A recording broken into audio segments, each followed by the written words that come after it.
はい、YouTube、オーノマン TV のオーノマンです。ここで問題です。先月10月の私の動画投稿本数はまさかの1本でした。ではなぜ、一月で動画をたった1本しか作らなかったのか。次の中のどれでしょう。1、私の現在の仕事は平日勤務で、仕事から帰宅後、何もする気が起きず、土日は土日で洗濯掃除や買い出しなどに出かけて、休日があっという間に終わってしまうから。2、10月はアメリカメジャーリーグのポストシーズンで、時間が合えばドジャースの試合をテレビで観戦し熱狂していたから。3、動画1本を数時間かけて制作しても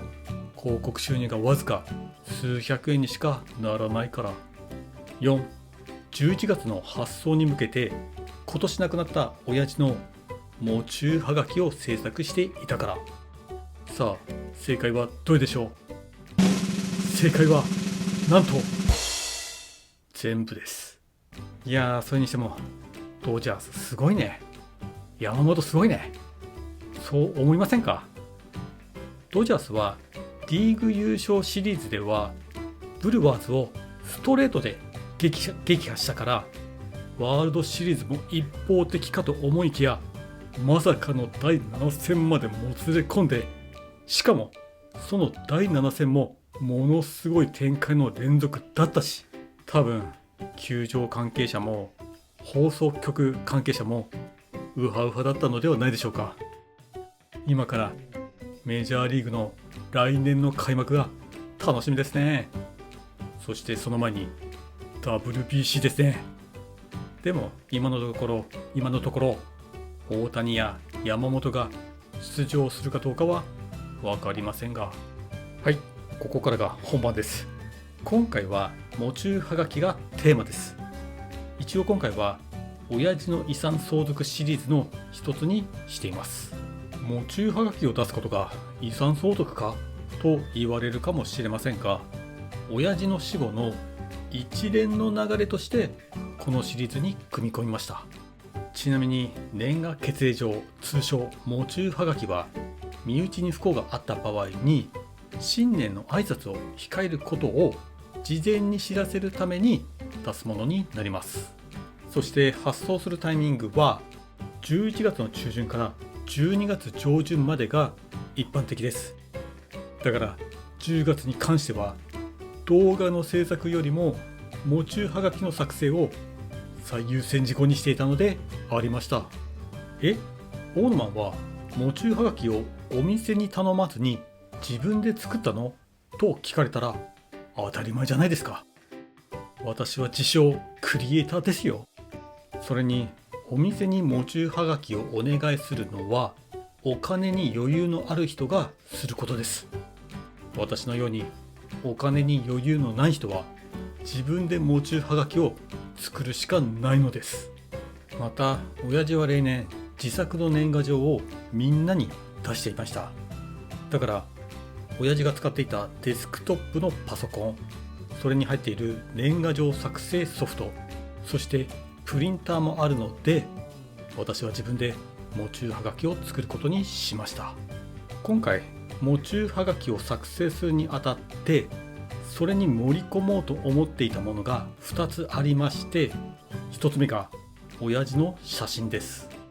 大抵の喪中はがきは文書のみの質素なものが一般的ですが、一般的ではない私は喪中はがきに親父の写真を載せようと考えました。なぜか、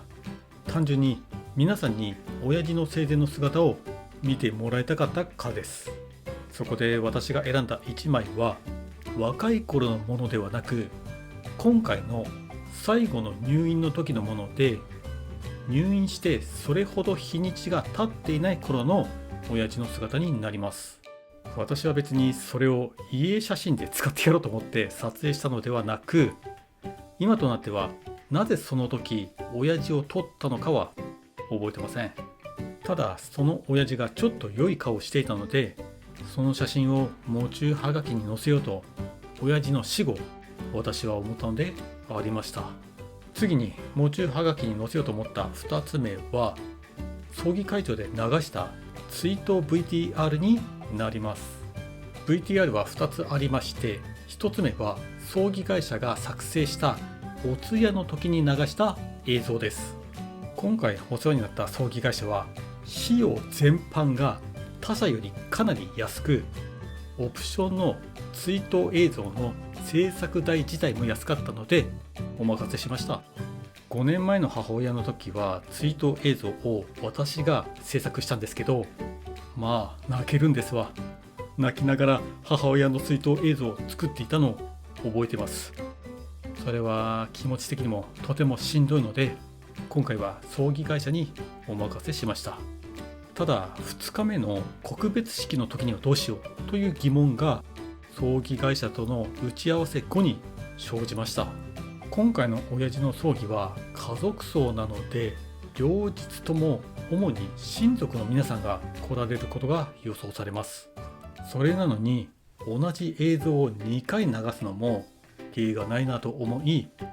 お通夜の前日告別式用の VTR を急遽私は制作したのでありました。ちなみに今回は泣かずに作ることができました。ところが USB スティックにその2日目用の映像を入れて当日葬儀会場に向かったんですけど、まさかの会場ではそこからモニターに映し出す手段がなくて、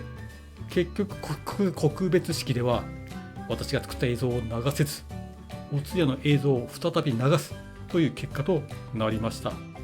親父が毎年年賀状のやり取りをしているほとんどの方が葬儀には来られてないので、親父のことを懐かしんでもらおうと思い、その2つの映像を今回喪中はがきに載せることにしました。ただ問題はその2つの映像をどこにアップロードさせたら良いか。そうです、幸い私はなんちゃって YouTuber なので、それを限定動画にして私のチャンネルに載せれば良いと思いついたのでありました。ちなみに限定動画とはその動画の URL を知っている者しか見ることができない動画です。それなので私のチャンネルを登録してくれている皆さんやメンバーシップの皆さんもその限定動画を見ることはできません。申し訳ない。ただ映像のアップロード先を私の YouTube チャンネルにしてしまうと、親戚の皆さんや親父の友人知人に私が YouTube をやっていることが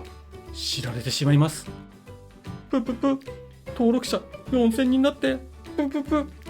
と笑われてしまうかもしれません。私は悩みましたが、まあいいか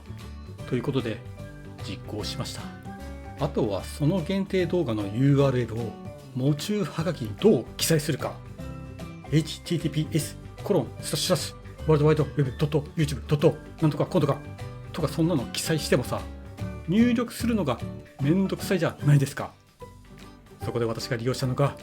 QR コードです。我ら日本人が発明した QR コード。長ったらしい URL を QR コードにして喪中はがきに載せたら良いと私は思いつきました。こちらのサイトは長ったらしい URL を簡単に、そして無料で QR コードに変換してくれます。素晴らしい。私は作成した QR コードを喪中はがきの下の方に載せました。一つ付け加えますと、葬儀会社が作ってくれた追悼映像は DVD になります。DVD から YouTube に映像をアップロードできないので、 DVD の映像を一旦別な形式に変換してパソコンに保存し、そしてパソコンから YouTube に映像をアップロードする流れになります。今回私が制作した喪中はがきは満足のいくものとなりましたが、一つ懸念材料を挙げるとしたら、喪中はがきを受け取った皆さんが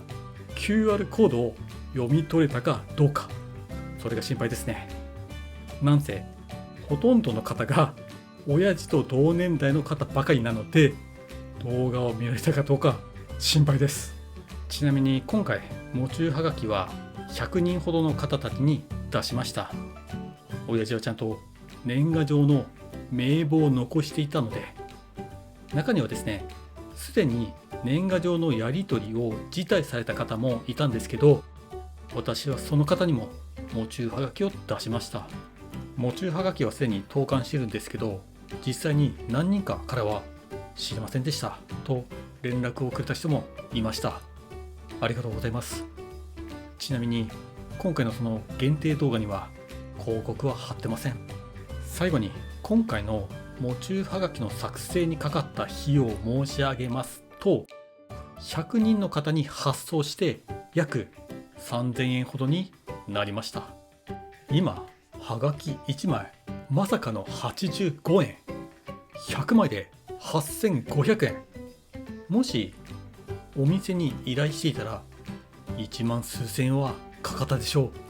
先ほども言ったように親父は毎年自作の年賀状を出していました。それなので家にあったこれまでの未使用の年賀状を郵便局でインクジェットの普通のハガキに手数料を払って変えてもらい、喪中ハガキに利用しました。